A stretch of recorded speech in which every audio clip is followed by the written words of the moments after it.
Hey guys, and welcome to this very quick video regarding the Yak Track. Now, I've actually finished the Yak Track. I know I've not said anything yet, but it's something I will include in my next Road to Max video. But what I wanted to do is there's only 15 days left of the Yak Track and there's still time to complete it. So here is a quick video of a couple of quick tips and tricks I've learned during this Yak Track on how to make sure you go through them long-winded steps a lot quicker without having to use your skips. So I'm going to go through a couple of quick steps on what I do and how it made me quicker to finish it. So tip number one, whenever you have a mining challenge, make sure to take the stone spirits. Now, not only will you get twice the ore whenever you mine, but that double ore counts towards your Yak Track. So your mining challenges are pretty much halved just by using stone spirits. For most of them, they're not very expensive. The only really expensive ones I've found in the lower tier were Rune, but the price of the ore will actually be more than the spirits as well. So you're not actually going to lose any money. And in terms of doing the whole step, you're actually going to make money. Now, when doing mining challenges as well, definitely use porters to bang. It's a lot better due to the ore prices not to drop them. Always make sure to use your Premier Artifact. Now, the Premier Artifact is something you get from the yearly membership package. So if you don't have it, just use porters anyway. But what it also has as well for the Premier Artifact is the 10% gain for an hour as well, which you can use for your Bibles. But what I use this artifact most is the 50% chance to access sign as a porter, which can stack on your actual sign of the porter at the time. So whenever you're using the porter, it's got a way better chance to save charges for the first hour, which means your trip does extend massively, but it's also got a chance to save you a bit of money on that porter charge as well. Now, this resets every day, and make sure to try and use it every day. Now, I would normally save my porter for any AFK tasks. Now, if there's ever something I didn't want to do, I would always go and do archaeology. And with archaeology, I would also make sure to use my porter for this, just because it would save the most charges for that. But anything AFK or anything you want to send resources to the bank for, which is use a porter, make sure to use your Premier Artifacts if you've got one. Anytime you're doing Bibles or anything which costs a lot, make sure to use 10% XP gain, because that is what is best in terms of the skilling side for the Premier Artifact. For divination, something which could be a bit of a long task, whenever you go to the Rift to convert your energies, divination tasks are basically based on the energy you produce. So the quicker you can get this energy, the quicker your task is finished. So whenever you go to the Rift, if you set it on your settings to do this option here, any energy or memories which you harvest will get made into more energy. So we want to be doing this option.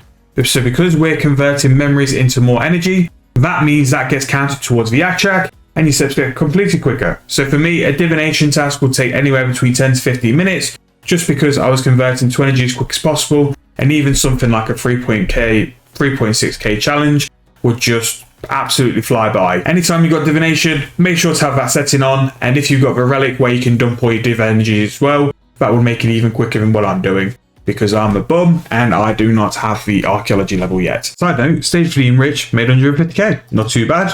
If you ever need to AFK, always do archaeology.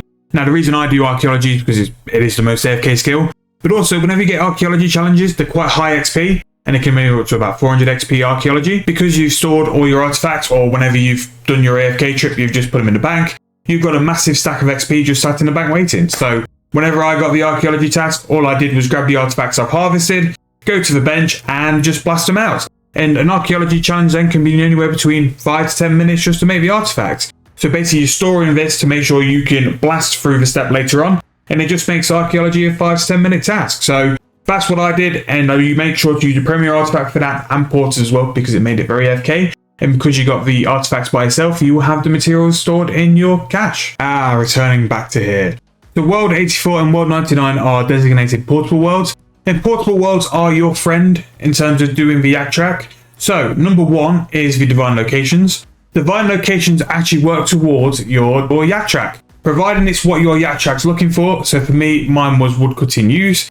And anytime I use a divination location for use, it worked towards it. And especially if you extended your divination cap, you can do the biggest chunk of your woodcutting, which is quite long, may I add, Yak Track step, just by bashing out some divination use on the portable worlds.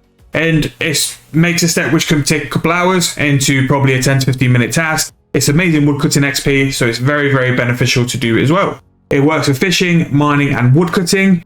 And it's definitely worthwhile. And as well as this, the World 84 and World 99 will always have the Pulse Cores and the Cinder Core boosts as well. So you are getting an XP bonus. If you tie this up with your artifacts and the 10% bonus as well, it means you're pretty much getting a 30% bonus. While you're on this world, if you've got, say, skill dummy relating to the challenge you've got as well, and it's an XP based challenge, your skill dummies are an AFK and fast way to train to make sure you get that Yak Track set done as quick as possible. And as well, with the portable worlds, the portable stations and skilling stations have a chance to not only give you more XP, save you money, but it also makes it so you're saving resources as well. And finally as well, while you're on World 84 and you're using the portable skill stations, make sure to use your proteins as well. Proteins are the best AFK skilling you can possibly get, and as you can see, I've just finished my Yak Track there, and these skilling stations will give you a chance to save the resources as well. So in terms of World 84 and World 99, what you want to be doing is making sure you're doing your divination caps and divination locations, as long as it's suited to your Yak Track skill. Make sure you check as well the item it wants you to get. Sometimes if you hit a certain level threshold, it will change what you're looking for, because it did it to me. I went past 62 mining, and it changed my challenge from Rune to Orcolite, or the dragon version of mining. So always keep an eye on that as well. But if it's got a divination location, you can definitely use it to make it quicker. If you have skilling dummies, which you will get from loot from Yak Track as well, make sure to do it on this world because you got the best XP bonus you could be looking for. Always use proteins as well because they are there. Use them, it's AFK, and you can make sure you're making them stretch as far as you can by using them on portable stations.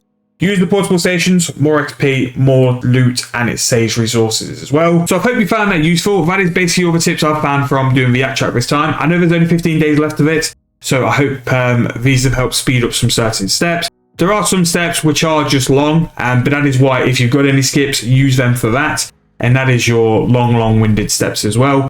There are things which will take a while to do, but that's just how it is. But hopefully with these tips I've put in this video, it should help as well.